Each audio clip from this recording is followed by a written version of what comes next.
Welcome to Backyard Bows.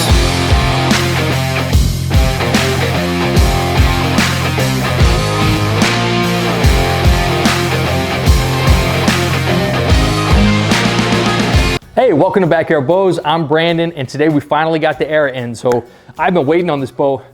It feels like forever, and I got a little insight on why. I think one of the machines that was producing these new cams went down, so one of two machines wasn't working there for a second, which kind of slowed down production, and that's what the bow shop owner said. So sometimes you just got to be a little bit more patient. It was hard with this one because I was so excited. So this is Elite's first carbon bow, the Era. It is an absolutely stunning looking bow. First glance, it looks like a really nice machined riser bow. I mean, this thing looks like all of the other Elite's bows, kind of has that same design and style to it. I think it's one of the best looking bows on the market, you know, and I'm not always a fan of carbon bows and how they look, but this one just looks awesome. So I think Elite has blown me away all year long this year, from bow to bow, to the Envision, to the Omnia, to the Era. I think, man, it just gets better and better to me. I think they have some of the best quality, some of the easiest tunability. I love the set technology. I love all of the modifications you can make with the cams, which we'll go over in a second, and why I feel like it's so important. And then just looks, they have just a great appeal to them. Let's go ahead and jump into the specs. So you have a 336 on the IBO, a little bit less than the Omnia, kind of right in there where the Envision was. 31 1/4 axle to axle, 7 1/4 inch brace height, which I like. I think that'll kind of add to that stability, which their bows, to me, I think they all hold up really, really nice. I do like that it has a little bit longer brace height. You know, it's right under 4 pounds. You got 40, 50, 60, 65, and 70 pound limb options. Those fluctuate about 8 pounds, 3 bolt turns from top and bottom. That's all you get. And it kind of was right around 8 pound fluctuation. So anywhere from 70, actually out of the box, this one was like at 72, you know, down to those mid 60s. You got 25.5 to 31 in 1/4 inch increments on the module system. And I will explain why, to me, I love that. And I think we'll see more and more of that as we go on. We just saw a couple weeks ago with the Prelude, they added that in there too. When you have so many different let-off options and you can have a big variety of that holding weight, it's really, really nice to be able to microly kind of tune your draw length to get that perfect feel for you. And I think that's my favorite part. You know, I love that part about these bows. I think so much emphasis goes on everything else to me that's really not as important as the stability and how it feels at full draw. I think that's hands down the most important, and being able to modify how that bow feels to you, I think is some of the best technology that we can see. So the riser, I love the riser. Like I just mentioned, it has the exact same kind of feel and appeal to it as some of those other Elite bows. It has a really gritty finish, so it's kind of like a Line-X on it, where some of the other bows we saw are really smooth. It's still a clean finish, but it's kind of like, it's like a little sandpaper. I actually really like it. I love on the riser, the grips on Elites for sure. I love the little wood inlays on the side. I think they feel really well. I love this little rubber pad on the shelf that's built in with some with some markings so that you can kind of get your rest set up. And then the limb pockets and limbs were a little widened, I think, when they did the Omnia, which I think helped with stability too. On the bottom down here, you have a little bit of stabilizer that's built in there. I love the underneath. You kind of have that rod that doesn't allow those limbs to shift at all. I love the limb pockets. Then they have these Vibex dampeners in between the limbs. You got a spot for your quiver, either a 1-piece or 2-piece on the bottom. You got 2 burger holes for your rest on the side. The cable guards on these are able to shift left and right and give you a little bit more vein clearance if you need to, but I think those cable guards are really solid. The cams, so you got the same cams that were on the Omnia. I thought they were a little bit stiffer on the Omnia, but you got up with that weight. So these on this bow with a little bit less brace height, you got a little bit lower weight. I wonder how they're gonna feel and how they're gonna compare to the Omnia. And then you got that module system that lets you rotate from 25.5 out to 31 in those 1/4 inch increments. Each number is a 1/2 inch, and then if you split those numbers, it's a 1/4 inch. Really easy module to move around. The let off also, so if it's all the way in when you get it in the box, that's at 90% or around 88%. And then each of those increments, which are 7 different lines that you can line it up with, those add about 2 pounds of holding weight as you get all the way out to about 70% let off. But if you do like holding heavier weight, which I actually, the more and more I shot and the more I grow as a hunter, I like holding right around 80 pounds. I think that's super important. And then it lets you set up at full draw just how you like it. Each one of us is different, our strengths, our weaknesses, being able to customize your bow to you without taking it anywhere. So the set technology, we've talked about this several times. So right here, there's like this half moon shape rivet piece that screw will rotate along back and forth, kind of tilting it to one side or the other. Man, it took me 4 shots to get this bow paper tuned. Honestly, 4 shots. You undo this lock screw, you can rotate right and left. I would get your bow as close as you can, you know, when paper tuning, and then do the set technology. So the more I mess around with this, I use the set technology kind of towards the end to kind of microly tune it and make it perfect. But 4 shots later, I was almost perfect. It could be a little bit more perfect, but I think for this review, it's gonna be, you know, this right where it needs to be. So the other cool thing about this camo mods is you have 3 different mods. You have the performance mods that come with it that are just from 90 to 70 on the let off, and then you have the smooth draw mods, which we'll shoot these performance mod, but I have already ordered the smooth mods, which I'm excited to try those too, but those also just from 90 to 70. And then you have a 75% mod for those of you like to hold a lot more weight or are shooting less draw weight because you have to, but want to achieve the most out of your bow. Those go from 75 down to 60. But you have 3 different options there. So I'm telling you, this module and cam system combo is super versatile, caters to everyone. Let's go ahead, we'll sling some inside. It's beautiful outside. So we're gonna get outside right after this and do the freestyle shoot. I've been so excited to shoot this bow. And then we'll come back in, we'll do the speed test. We got a little monitor over here for a decibel reading that we're gonna start adding into our videos.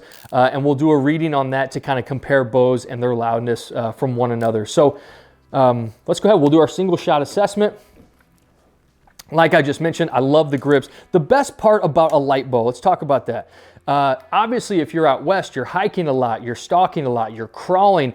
You know, so I think that's when that ½ pound really factors in. But for somebody like me, why would I need, you know, somebody who whitetail hunts is in a stand most of the time or a blind, why would I need a light bow? I think the best benefit for someone like me is that you can dress it up in any way you want. You have a little bit more wiggle room to add weight here, add weight there, the end product not be so heavy. So I think it gives you a little bit more room to balance and customize your bow how you want to without it getting too heavy. Let's go ahead, we'll sling some.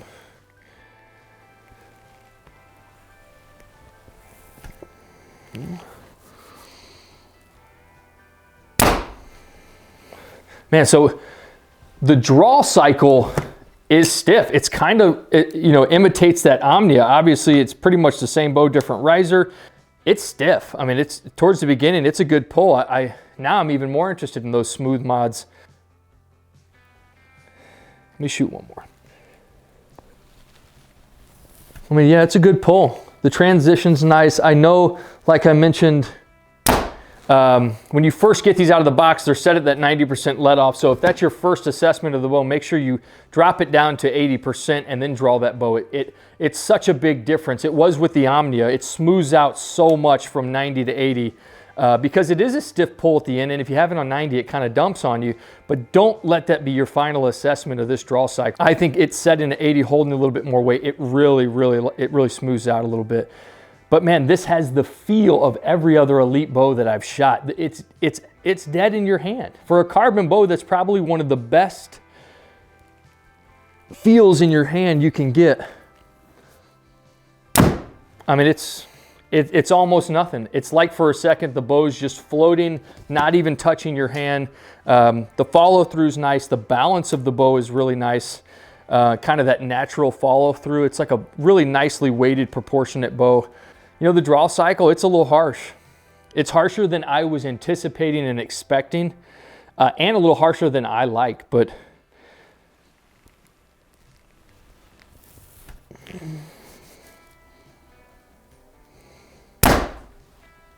that shot cycle is awesome. Just like all the other elites, I'm telling you, if you're stuck on one company and you're convinced that they have the smoothest anything, you got to get out there and shoot other companies.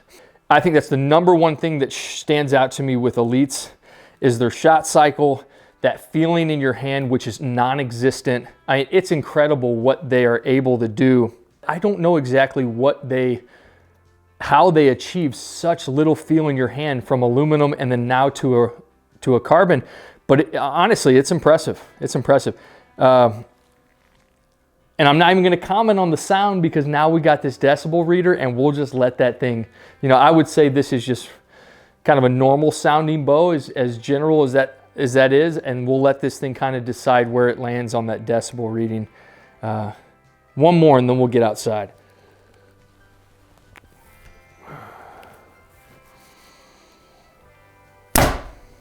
Man, that's awesome. Let's go sling some.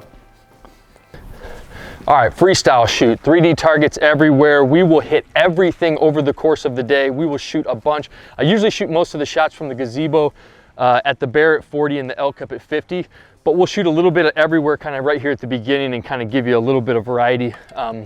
So we got the boar at 30, bucks at 35. I am going to shoot this bow as much as I can. So we'll go boar.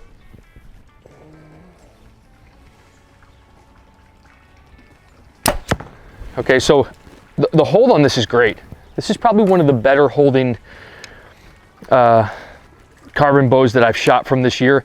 And what I just said with my specs, it's like when you pick up a bow out of a box, it's going to be set to kind of a standard spec. So mine came 70 with 90% let off. So the first time I drew this bow back, I was like, ooh, it dumped really hard on me at 90%. So just keep that in mind if you're testing a bow at a bow shop, or if you buy a bow and first get it out of the box, and those initial thoughts you can kind of tweak with a little bit and kind of smooth that out. So and then if you're at a bow shop, check and see what it's set on, because every bow will change a little bit as you adjust the let off and as you adjust the draw weight. So I would say this bow at a 65-pound draw weight with 80% let off, the draw is so much different than it at 70 and 90. Even just at 70, with I changing it to about 83% let off, it feels so much better, so much more linear, doesn't have that big dump on the end. So make sure and keep that in mind when you're kind of testing a bow for yourself. We'll go the bucks at 35.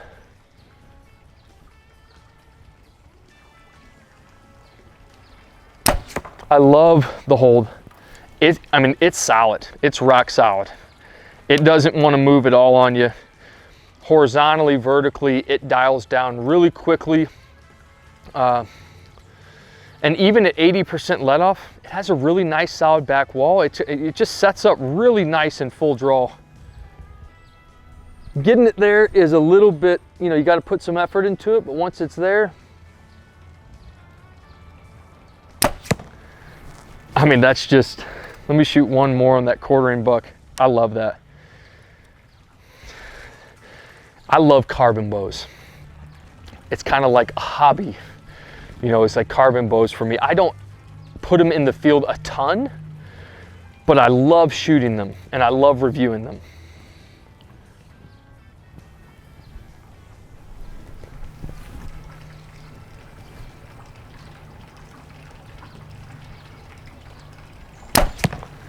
Man, this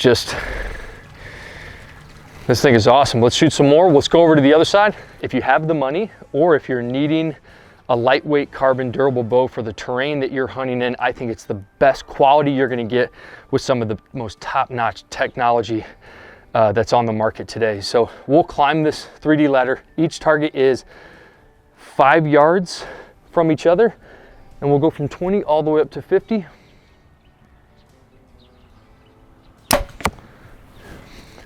Let's go to the coyote.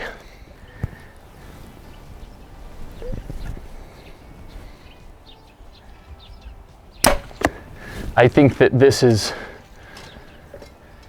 comparable to the RX-7 that I reviewed with the hold. I mean, this bow is just as solid as you can get at full draw, which we all know that's that major factor.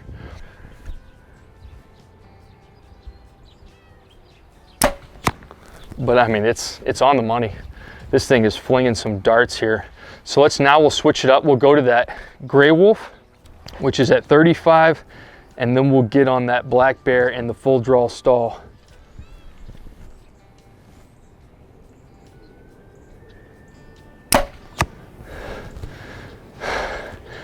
I just, hard shots all day. I think this thing is just,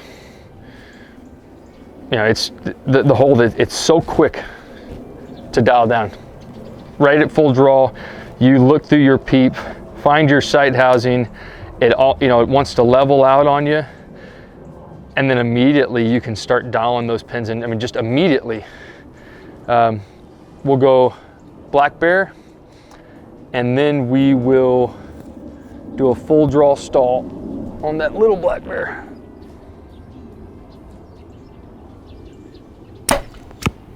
Man, this is definitely one of my favorite carbons I've ever had in my hand. We will see when we get inside that decibel reading. So the basin last week was maybe 91.8.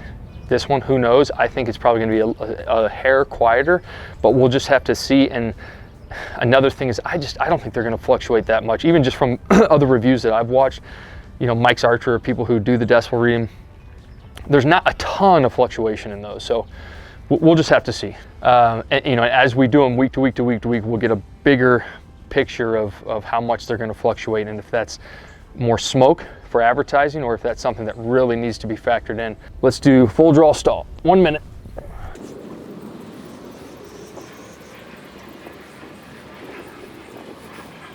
I think it's impressive to me that draw cycle is so rigorous, but it holds so nice. You know, I do most of my full draw stalls, you know, we try to set up each bow at about 85% let off. You know, so as much as that I didn't like the 90% dump, I feel like I could probably hold it at 90 for even longer and be more accurate. I think, I mean, that's just, it's incredible to me how nice it sets up for just how tough. It's like a speed bow draw, but then it has this nice 7.5 inch brace height and a really nice back wall. So let's set up and we'll get up on that elk and shoot a bunch. All right, so on to the elk at 50.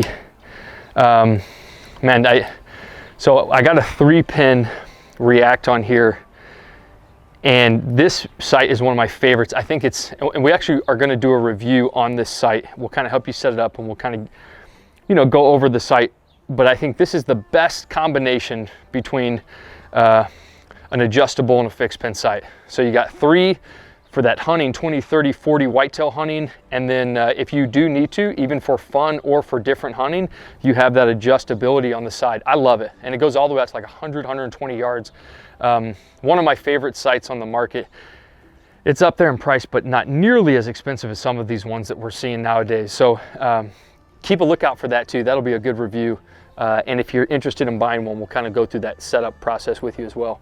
This is hands down, my favorite time right here. Me, the elk up at 50. It's kind of like that. One day I will be on a mountainside stalking and hunting elk. I can't wait. And this is kind of that moment that reminds me, just keep going. I'll get there. You know, I'm gonna get on the side of that mountain one day.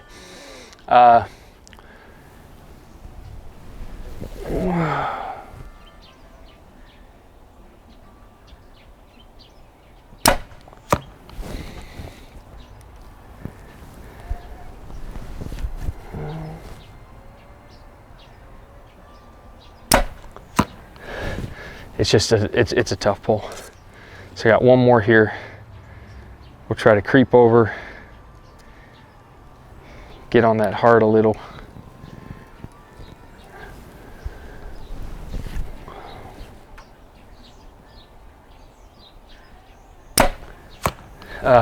Man, I'm gonna have a hard time letting this one go. If I had the money, I tell you right now, I'd keep it.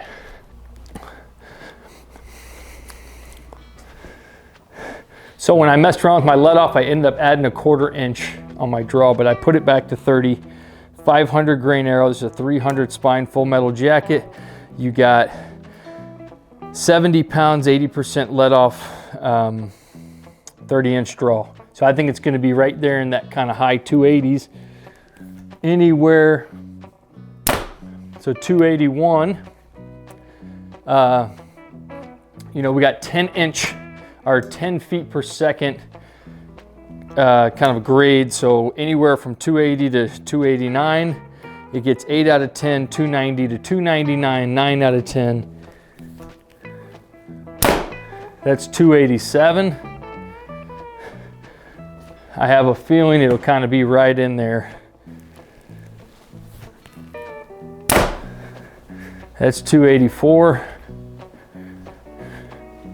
So So I like where it's at, right in those kind of mid to high 280s with this arrow. That's my perfect feet per second. I've said that several times, so I like where it's at, but I just would assume, just going off of the draw cycle, that it would have been a little bit more. So now we got a 400 spine, 440 grain full metal jacket. We're gonna be close to 300, 305. Again, I love this. This is the arrow I used to hunt with. And then I went to a 340 spine, and now I'm at a 300, but I mean, this is a great hunting arrow. You know, maybe a little light for this draw, but I think this is, I mean, these speeds, that's an incredible speed with a nice arrow. That's 296, so right around 300. That's awesome. So let's turn that thing around and we'll do our decibel reading, and this will be able to be the first comparison from last week's basing, which is an elite bow, which is awesome. We're kind of doing back-to-back elites, but let's go ahead and we'll see what this thing reads on the decibel reader. All right, so this will be our second decibel reading, another elite bow. We did back-to-back bows. We got the phone decibel meter reader here that keeps track of that graph, which I like to have so we can kind of circle back to them, and then you guys have the visual up here, and that's kind of what we'll go off when comparing bows in-house. So we're gonna try to keep everything the exact same. I try to position the bow the same in between them. We take off the stabilizer and try to shoot as bare bow as possible. We'll shoot 3 shots. My assessment on these might be a little premature, but I have this feeling that all the bows are gonna be in a very similar decibel reading range. It is not going to vary that much. I think when you have a really loud bow, to be honest, I think it's more of a loose screw, an old string, or cables, but like something that is wrong. It's not, you know, if everything is as it should be on the bow, I don't think the bows are gonna vary that much, but we'll see. 89.7. And we'll shoot one more. Now we're gonna do all these tests the exact same variables at the speed test, same arrow. And again, so we can compare accurately in-house.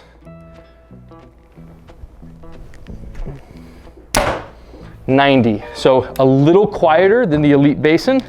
Again, but only by a very, very small. All right, Elite Era. So this is the first carbon bow by Elite. I said this with Bowtech, but I think Bowtech and Elite this year have both done what it had taken companies to do for generations with carbons. I think this is one of the best carbon bows that I've shot, not just this year, but like for my entire hunting. I mean, this is as top notch as you can get. Let's go right with the grade. We got 285, so anywhere from 280 to 289, you get the 8 out of a 10. Durability, quality, 10 out of 10. You can't beat it. Every single part of this bow is as well constructed as you can get. This riser, man, this is just hands down one of the best bows I've ever put my hands on, quality and durability wise. Appeal, also a 10 out of a 10. I think this is my favorite looking carbon bow I've ever seen. I think they just did such a good job, and I think, you know, it's been a 3-year plus project before they felt comfortable releasing something, and I think they just did a really good job with attention to detail. This thing from top to bottom is beautiful. Technology, also a 10 out of 10. I think the cams and mod systems, how much you can customize them to your draw length and your holding weight, and just how important, I can't stress enough how important that is for each hunter to be able to customize your bow to hold as comfortable as you can for you. And each one of us varies, and so having that ability to adjust it, I think that's, you know, some of the best cam and mod duo on the market. And then obviously, I've talked about this several times, this set technology, it's kind of preference between it and Bowtech. Both of them are very simple to use, different systems in their own, but it's so nice to be able to add those micro touches when tuning your bow, especially at your house, and not having to take it to a bow shop. If you're somebody that has a bow shop 2 hours away from you, the last thing you're gonna wanna do is take your bow there to get it tuned. Being able to do all this in-house is such a bonus, especially for those of you out there, like I just mentioned, that don't have the privilege of having a bow shop so close to you. I think I've taken for years for granted that I have 3 bow shops within 30 minutes of me. Not everybody has that luxury. And then performance, I gave it a 9 out of 10. I think I shot just as good with this as I did the RX-7. I love the hold on this. dials down really easily. The draw cycle was not my favorite, but I feel like that's such a preference from hunter to hunter. Some people don't mind a stiff draw. Some people, that's all that matters to them for their injuries that they have. This one, I would probably drop the weight down, maybe hold it a little bit more weight and try to find that nice middle ground so that that draw cycle smooths out for you.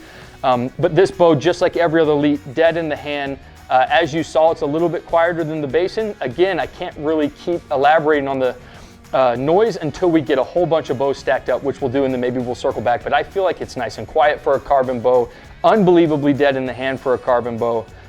This was fantastic. Like I said, if I had the money to, I would definitely keep this thing on the shelf. I wish it was still hunting season. I would have factored this right in there. So if you're not already subscribed to our YouTube channel, we have tons of videos out, ton to come. If you know somebody who's interested in bow hunting or buying their first bow, direct them towards that Basic Bowman series. That's a great start for anybody who's new to the sport. Follow us on Instagram for all the updates of new stuff that we're going to be putting out and our bow lineup so you can see what's coming next. Above all, get your reps in on the daily. We'll see you next time.